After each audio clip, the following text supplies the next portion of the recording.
እንትን ላይ ከቤት መውጣት አይቻልም ነበር። በዛ ጊዜ ቱርክ ነው የነበረችው።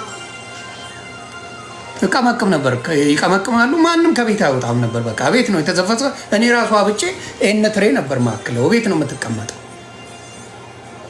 ከዛ እነ ማቲ ያሉ ማቲ ዱቄት አለ፣ እኔ ያለው እምቦ አለ ምናምን።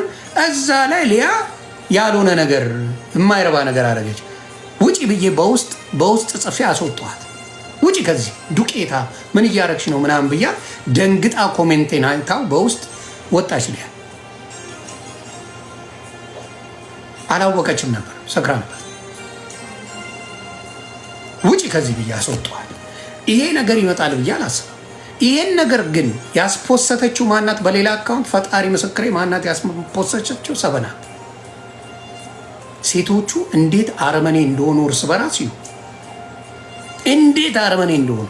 ይሄ ሁላ ጥላቻ የመጣው ሊያ ሰውነትሽ ተቀይሯል፣ የተሰራ ነገር አለ እንዴ ምንድን ነው ነገሩ ብላ ስለጠየቀች ሊያ የተጠመደችው በቤታዩ ሁላችንም አይተናል።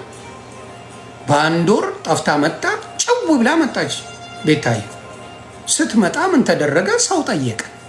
ዴሙን ጉድ ነው ተብሎ ድብልቅልቁ ወጣ። ምን የሶሻል ሚዲያ ሰው ናት፣ ትጠይቃለች። ይሄን ሁላ የምታደርገው ሰበናት ናት። ጭራሽ የቴዲ አፍሮ ሚስት ከሌላ ትማግጣለች ብላ ሊያ ነግራኛለች ብላ ገባችላት።